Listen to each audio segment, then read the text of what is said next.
नमस्कार।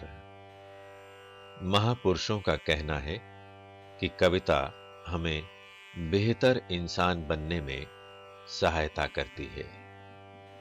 इसलिए ये जरूरी लगता है कि कविता सब तक पहुंचे, सब कविता को जानें और समझें। विशेष रूप से हमारी युवा होती पीढ़ी अर्थात किशोर बच्चे कविता से निकटता बनाएं तो एक बेहतर समाज के निर्माण में उनकी भूमिका सार्थक हो सकती है। किंतु ऐसा तभी संभव है जब हम ये जान लें कि कविता है क्या। कविता का एक छोर जहां कल्पना को आकाश की ऊंचाइयों तक ले जाने की क्षमता रखता है, वहीं जीवन का यथार्थ कविता को धरातल पर लाकर खड़ा कर देता है। यही अंतर्विरोध ही कविता का जनक है। कविता का भाव जगत छात्रों के लिए हमेशा से जिज्ञासा का कारण बनता रहा है। इस श्रृंखला के कार्यक्रमों में उनकी इन्हीं जिज्ञासाओं का उत्तर खोजने का प्रयास किया गया है।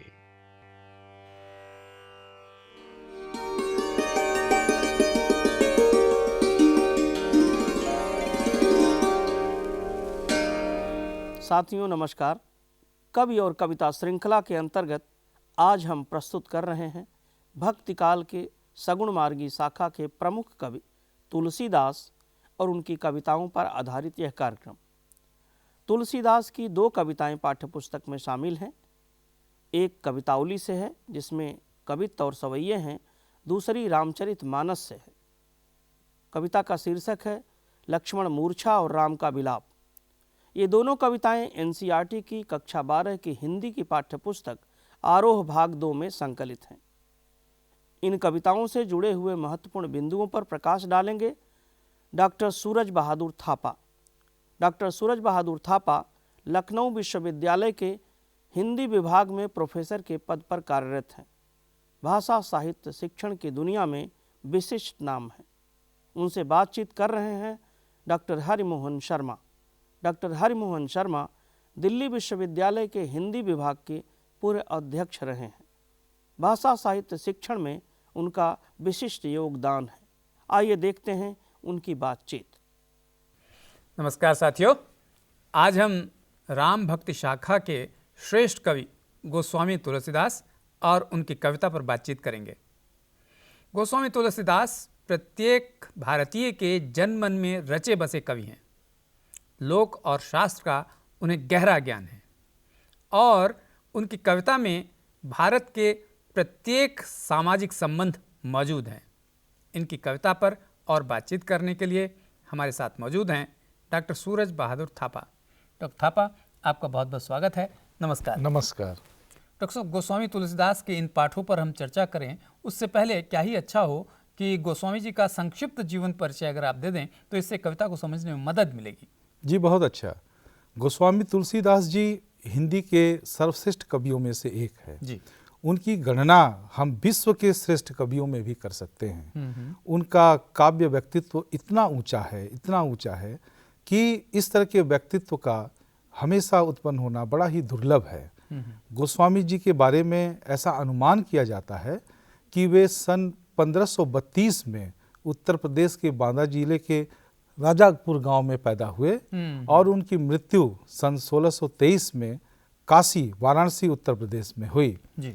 गोस्वामी जी ने अनेक रचनाएं की हैं, लेकिन ऐसा कहा जाता है कि उनकी 12 प्रामाणिक रचनाएं हैं, जिनमें उनका रामचरितमानस, कवितावली, विनय पत्रिका, इस तरह की रचनाएं बहुत प्रसिद्ध और बहुत ही प्रमुख मानी जाती हैं। वैसे रामलला नहचू है, दोहावली है, कृष्ण गीतावली है, ये जानकी मंगल है, पार्वती मंगल है, इस तरह की रचनाएं भी उनकी मानी जाती हैं और लोक में बहुत प्रसिद्ध हैं, लोक में बहुत लोकप्रिय हैं। गोस्वामी जी ऐसे कवि थे जिन्होंने अपने समय में प्रचलित दोनों ही बोलियों में, अवधी में भी और ब्रज भाषा में भी श्रेष्ठ रचनाएं की हैं और अपने तमाम समय के जितने भी प्रकार के काव्य शैलियाँ थीं, उन काव्य शैलियों में उन्होंने अलग अलग रचनाएं की हैं, जैसे कि बरवे रामायण की भी रचना बरवे छंद में की, जिसकी शुरुआत रहीम ने की थी।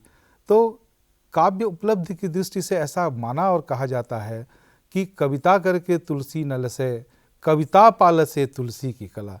ऐसे महान कवि थे गोस्वामी तुलसीदास जी। बहुत अच्छे आपने परिचय दिया जी। अब हम चाहते हैं कि इनके 2 पाठ लगे हुए हैं, एक कवितावली से है और दूसरा मानस से है जी। तो पहले कवितावली के हम पाठ को ले लेते हैं जी। आप उनके बारे में कुछ बताइए। कवितावली की रचना रामचरितमानस के बाद हुई है, ये मानसेतर रचनाओं में आती हैं। अच्छा। लेकिन यहाँ उसके उत्तरकांड के 3 छंदों को, जिसमें 2 कवित्त हैं और एक सवैया है, आपके पाठ में लिया गया है।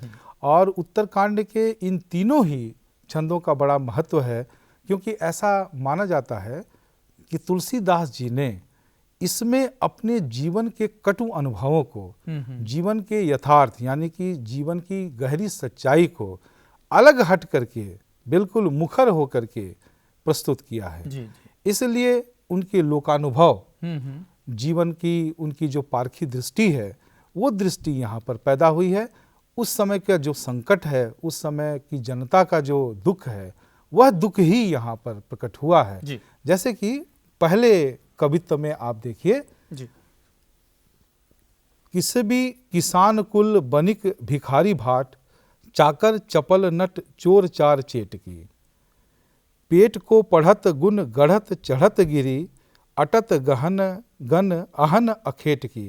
गोस्वामी जी यहाँ कह रहे हैं कि रोजगार धंधा करने वाले हो, किसान हो, बनिक हो यानी कि बनिया हो, भिखारी हो, भाट जो प्रशंसा के गीत गाया करते हैं, चाकर जो सेवा टहल करते हैं, नट जो कर्तव्य दिखाया करता है, चोर है, या चेटकी यानी कि जो बहुरूपिया स्वांग भर करके अपना जीविकोपार्जन करता है, ये सभी पेट के लिए ही पढ़ते हैं, अपने गुण को गढ़ते हैं, पर्वत पर चढ़ते हैं, ऐसा श्रम साध्य काम करते हैं। ठीक उसी तरह जो शिकारी है अर्थात अखेटकी, ये भी गहन वन में जा कर के घूमता रहता है शिकार करने के खातिर, और अपने पेट के लिए ही सारे कर्म को करता है। जी। आगे देखिए, ऊंचे नीचे कर्म धर्म अधर्म करी, पेट ही को पचत बेचत बेटा बेट की। ये पेट के खातिर ही जो सामान्य मनुष्य है वह ऊंचे नीचे कर्म करता है, धर्म अधर्म करता है, ये सब पेट के लिए ही करता है। मतलब पेट भरने के लिए, पेट के लिए, भूख के लिए, पेट भरने के लिए, अपनी जीविका उपार्जन के लिए करता है। और सबसे बड़ी बात जो बहुत ही मार्मिक बात है वो तुलसीदास ने यहाँ कही है, जिसको हमें ध्यान में रखना चाहिए कि तुलसी बुझाई एक राम घनश्याम ही ते, आगी बड़वागी ते बड़ी है आगे पेट की। वे कहते हैं, बड़वागी कहते हैं समुद्र में जल में उसके आग लग जाए, इससे बड़ी आग तो हो नहीं सकती है। लेकिन गोस्वामी जी यहाँ कहते हैं कि समुद्र में जलने वाली अग्नि से, उसमें लगी हुई आग से भी बड़ी आग पेट की होती है, यानी कि भूख की होती है। जी, जी, जी। और उस आग को सिर्फ राम जैसे घनश्याम अपनी कृपा की बारिश से ही शांत कर सकते हैं। बहुत राम को ऐसी बारिश क्यों कहा उन्होंने, ये आगे का जो कवित्व है उसमें वो प्रतीक के द्वारा और स्पष्ट होगा, आप उसको देखेंगे। जी, जी। दूसरे कवित्व में गोस्वामी जी का भाव देखिए, खेती न किसान को भिखारी को न भीख बली, बनिक को बनिज न चाकर को चाकरी। कहने का अर्थ ये है कि ऐसा संकट का समय है, बेरोजगारी का आलम है, जीविकोपार्जन के लिए लोगों को समय नहीं मिल रहा है, साधन नहीं मिल रहा है, किसान को खेती करने की जुगाड़ नहीं है, भिखारी को भीख नहीं मिलती है, जो व्यापार करते हैं व्यापारी वणिज नहीं है, और जो चाकर सेवा टहल करना चाहते हैं उस चाकर को चाकरी भी प्राप्त नहीं।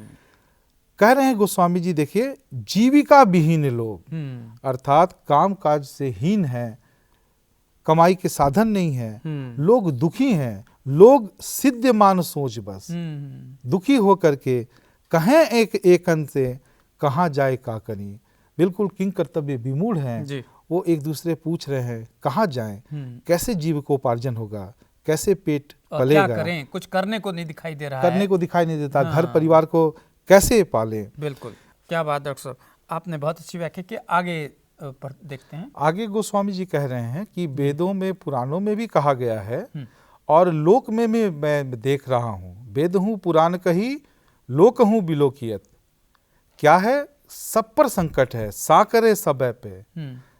तब ऐसे में क्या होना चाहिए, राम राम रे कृपा करी, हे राम आप हम पर और सारे जनमानस पर कृपा करें। दारिद दसानन दबाई दुनी दीन बंधु, दुरित दहन देखी तुलसी हाहा करी। मैंने अभी कहा था पहले कवित्व की व्याख्या में कि राम को ऐसा क्यों कहते हैं। राम को उन्होंने दीन बंधु कहा है, यह बहुत बड़ी बात है। हाँ, गरीब राम निवास कहे का, जाते हैं। जी, गरीब निवास भी कहा है उन्होंने जी, दूसरी जी, जगहों जी, पर। जी। तो ये दीन बंधु हैं। और कैसे दीन बंधु हैं, जो दारिद्र रूपी रावण का नाश कर सकते हैं। तो हे राम ऐसी कृपा करिए कि आप अपने दीन बंधुत्व की भावना को आगे करके दारिद्र रूपी रावण का अंत कर दीजिए और पाप के दहन हेतु दुरित दहन देखी। इस तरह से श्री राम जब पाप का दहन करते हैं तो तुलसी उसको देख करके हाहा करते हैं, उल्लास में आते हैं, प्रसन्नचित्त होते हैं। क्या बात है, बहुत अच्छी आपने व्याख्या की। अब तीसरे छंद को ले लेते हैं। ये तीसरा छंद सवैया छंद है। इस सवैया छंद में ऐसा माना जाता है कि तुलसीदास ने अपने जीवन आत्मजीवनी को, अच्छा, कथ्य आत्मकथ्य को प्रस्तुत किया है और जो जीवन में उन्होंने संघर्ष किया था वो संघर्ष की भावना उनके सामने आती है। क्योंकि सच्चाई के रास्ते पर चलने पर अपनी बिरादरी के लोग भी उनके विमुख हो जाते हैं। ईमानदारी ऐसी चीज ही होती है। इसीलिए वे कहते हैं कि धूत कहो अवधूत कहो, रजपूत कहो जुलाहा कहो को, अर्थात मुझे धूर्त कहो, हमें साधु कहो, हमें रजपूत कहो, चाहे हमें जुलाहा कहो। ऐसा कहने की जरूरत क्यों पड़ी? क्योंकि काशी के पंडित समाज में तुलसीदास को बदनाम किया जाता था कि ये ढोंगी है, ये सच्चा भक्त नहीं है। तो इस पर प्रतिक्रिया देते हुए तुलसीदास जी कहते हैं कि मुझे तुम चाहो तो धूर्त कह लो, तुम चाहो तो साधु कह लो, तुम चाहो तो सवर्ण कह लो, चाहे तुम चाहो तो दलित कह लो, यानी राजपूत कह लो या जुलाहा कर लो। गोस्वामी जी कहते हैं कि काहू की बेटी सो बेटा ना ब्याहब, काहू की जाति बिगाड़ न सो। वे कहते हैं कि मैं किसी की भी बेटी से अपने बेटे का विवाह नहीं करने जा रहा और मैं किसी की जाति इस तरह से नहीं बिगाड़ने वाला। ये एक प्रतिक्रिया है सच्चे भक्त की, जो भक्ति को महत्व देता है। ऐसा कहा भी गया है कि जाति पाति पूछे नहीं कोई, हरि को भजे सो हरि का होई। सबसे बड़ी चीज भक्ति है और भक्त की जाति ही सबसे बड़ी है। तो जाति से उठ करके वो बात कर रहे हैं और जो जाति को लेकर के बात करते रहे हैं समाज में, उसके विरुद्ध उनकी अपनी एक प्रतिक्रिया है, अपना एक विद्रोह का भाव है। बिल्कुल। और इसी पर कहते हैं तुलसीदास की तुलसी सरनाम गुलाम है राम को। तुलसीदास सिर्फ राम का गुलाम है, यानी राम का भक्त है, वो असली भक्त है। और जाको रुचै सो कहे कुछ दो, कुछ कहूँ, कोई भी उसको जो रुचि हो वो वैसा कहता रहे, मुझे इसकी कोई परवाह नहीं है, कोई फर्क नहीं पड़ता, मैं तो राम का गुलाम हूँ। बिल्कुल, मैं राम का गुलाम से मुझे कोई मतलब नहीं है। और इतनी बड़ी बात आगे की पंक्ति में वो कहते हैं, जो भारत शुरू से ही बिल्कुल आप कह सकते हैं धर्मनिरपेक्ष रहा है, सेकुलर रहा है, कि मांग की कहबो मस्जिद को सोइबो। मैं भीख मांगकर खा लूंगा लेकिन मस्जिद में जाकर सो लूंगा। लेबो को एक न देबो को दो, किसी से न मैं एक लूंगा न किसी को मैं कुछ दूंगा। यानी कि किसी से कोई मतलब नहीं रखूंगा, अपनी भक्ति के रास्ते पर चलूंगा और वह भक्ति का रास्ता मुझे जाति से मुक्त करेगा, मुझे भक्त बनाएगा, मानव बनाएगा। और मंदिर हो या मस्जिद हो, वो जहाँ भी रहेंगे मनुष्य बनकर रहेंगे। इतने बड़े और ऊंचे विचार थे जिसका पालन आज भी हमें अपने जीवन में करना चाहिए। क्या बात है। डॉक्टर साहब आपने बहुत अच्छी व्याख्या की जी, इन कविता और सवैयों की। जी। अब मानस से जो प्रसंग है उसका सार संक्षेप अगर बता दें तो बहुत अच्छा रहेगा। यह जो पाठ है आपका बच्चों, लक्ष्मण मूर्छा और राम का विलाप, यह रामचरित मानस के लंका कांड से अवतरित है जी। और इस लंका कांड का प्रसंग यह है कि राम रावण युद्ध के समय लक्ष्मण को शक्ति लग जाती है और वे मूर्छित हो जाते हैं। और यह मूर्छा कोई साधारण नहीं थी, यह मूर्छा ऐसी थी कि उससे व्यक्ति को मृत्यु की भी प्राप्ति हो सकती थी जी। ऐसे में उसका एक ही इलाज था। वैद्य जी ने बताया कि संजीवनी बूटी लानी होगी, जिसे बहुत ही कम समय में लाना बड़ा असंभव काम था जी। लेकिन हनुमान जी ने यह काम उठाया था और वे संजीवनी बूटी की खोज में चल पड़े थे। लेकिन उनको आने में देर हो रही थी और यहाँ लक्ष्मण के प्राण संकट में देख करके राम बिल्कुल व्याकुल हो रहे थे, क्योंकि राम को लक्ष्मण बहुत ही प्रिय हैं, इसलिए कि राम के गाढ़े जीवन के दुख के वही साथी रहे हैं, इसलिए उनका विलाप बहुत ही मानवोचित हो जाता है। तुलसीदास ने बार बार कहा है कि राम मानस में एक ब्रह्म के अंश हैं, अवतार के रूप में दिखाई देते हैं, लेकिन यहाँ जो राम का अवतार है वो मानवोचित है, मनुष्योचित है।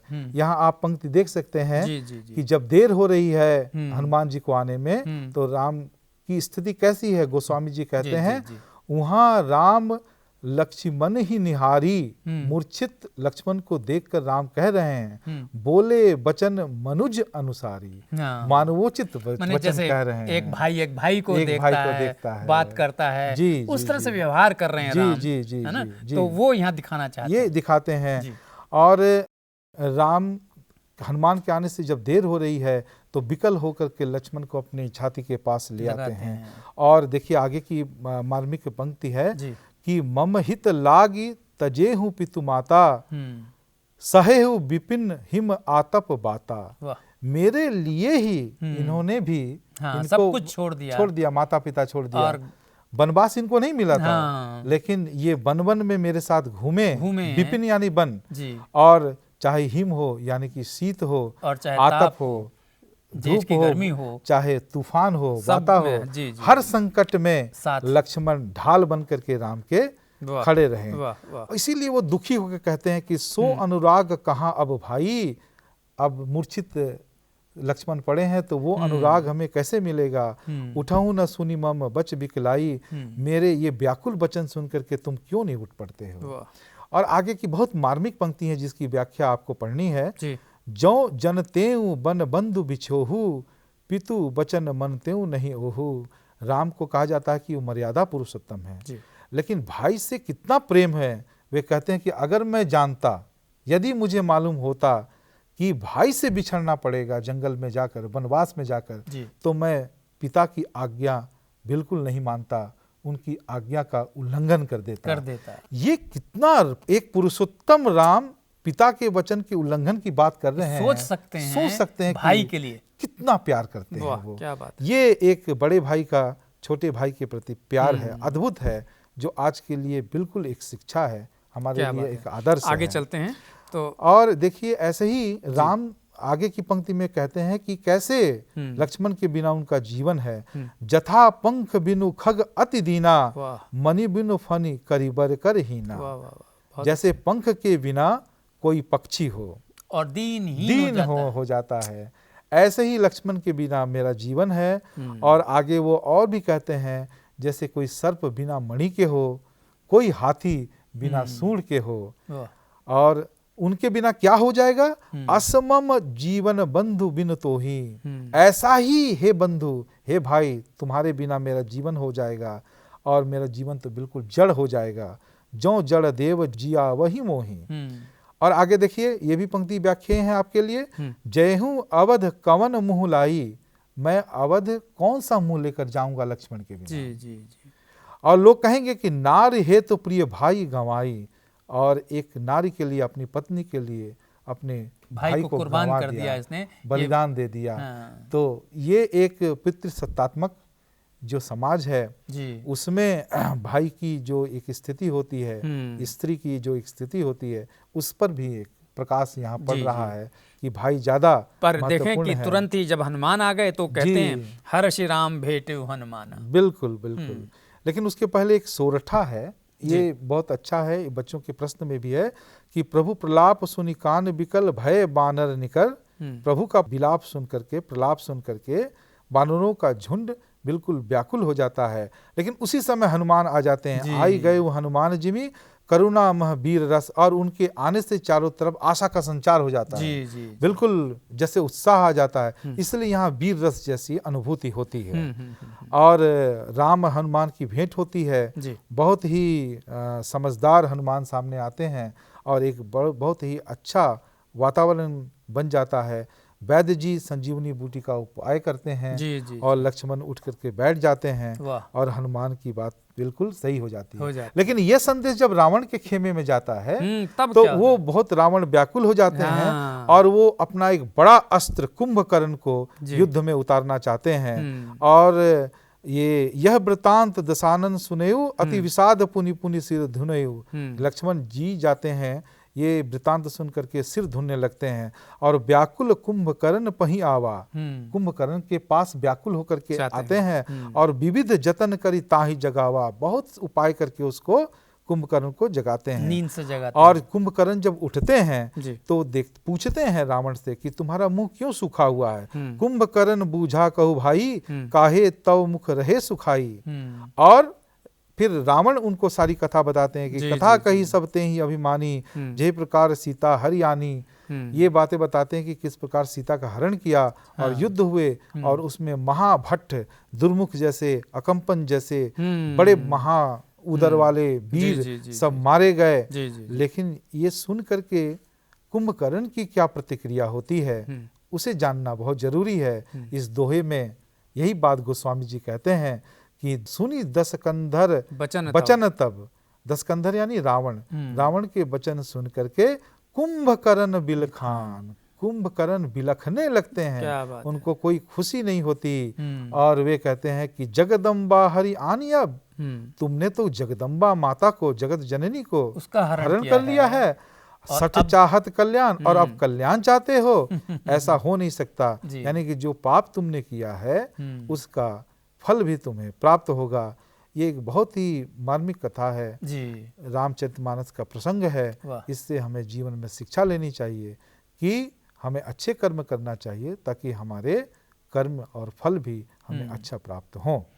इसका संदेश यही है, इसका मतलब कि हमें अच्छे कर्म करके, अच्छी चीजें करके अपने जीवन को भी सफल करना चाहिए और भाई के प्रति प्रेम, पत्नी के प्रति प्रेम, इन सब को बनाए रखना चाहिए। संभव तो यही तुलसी। और एक बात ये है कि सर कि कुंभकर्ण रावण का भाई था लेकिन न्याय अन्याय का उचित ज्ञान उसे था। वो लड़ा अपने बड़े भाई के प्रति, अपने परिवार और कुल के प्रति उसने अपना कर्तव्य किया। लेकिन वो जानता था कि उसने गलत लड़ाई लड़ी है और उसमें रावण की जीत नहीं होगी। ये भी उसने बता दिया क्योंकि जगदम्बा को हर लाए। ठीक ये घटना ऐसे ही है जैसे महाभारत में 99 भाई तो कौरवों की तरफ से लड़े लेकिन युयुत्सु पांडवों की तरफ चला जाता। क्या बात है। तो ये न्याय बुद्धि हमारी विरासत में है। ये रहनी चाहिए, ये भारतीय संस्कृति हमेशा रहनी चाहिए। ये भारतीय संस्कृति है कि न्याय के पक्ष में जाना चाहिए और न्याय अन्याय अगर अपने परिवार के भी लोग कर रहे हैं तो उसका त्याग करके हमें न्याय के साथ जाना चाहिए। क्या बात डॉक्टर साहब, आपने न्याय हर हालत में होना चाहिए ये संदेश देकर, मूल संदेश बताकर। बिल्कुल। गुप्त जी ने भी क्या है कहा है कि न्यायार्थ अपने बंधु को भी दंड देना धर्म है। क्या बात है। ठीक इसी की व्याख्या है। हाँ, बहुत अच्छी व्याख्या आपने इस प्रसंग की और आपने कवित्व और सवैयों की भी बहुत अच्छी व्याख्या की। इससे विद्यार्थियों को जो मार्मिक स्थल हैं कविता के वो स्पष्ट हो गए और मेरा विश्वास है कि इससे उन्हें बहुत लाभ होगा। आप इस कार्यक्रम में आए, इस कार्यक्रम को सफल बनाया, आपका बहुत बहुत धन्यवाद। नमस्कार। नमस्कार साथियों, अभी डॉक्टर सूरज बहादुर थापा ने कवि तुलसीदास और उनकी कविताओं से जुड़े जिन महत्वपूर्ण बिंदुओं पर प्रकाश डाला है वह हमारे विद्यार्थियों के लिए न केवल ज्ञानवर्धक और उपयोगी है बल्कि कविता संबंधी उनकी समझ को नए आयाम और विस्तार प्रदान करता है। फिर भी आप लोगों के मन में कोई प्रश्न, कोई जिज्ञासा हो तो आप अपने साथियों और अपने अध्यापकों से चर्चा करें। हमें भी पत्र लिखें। हमारा पता है संयुक्त निदेशक CIET NCERT, चाचा नेहरू भवन, श्री अरविंद मार्ग, नई दिल्ली। हमारा पिन कोड है 110016। साथियों, अब हमारा कार्यक्रम यहीं संपन्न होता है। अगले कार्यक्रम में हम एक अन्य कवि और उनकी कविता के साथ फिर प्रस्तुत होंगे। तब तक के लिए हमें आज्ञा दीजिए। नमस्कार।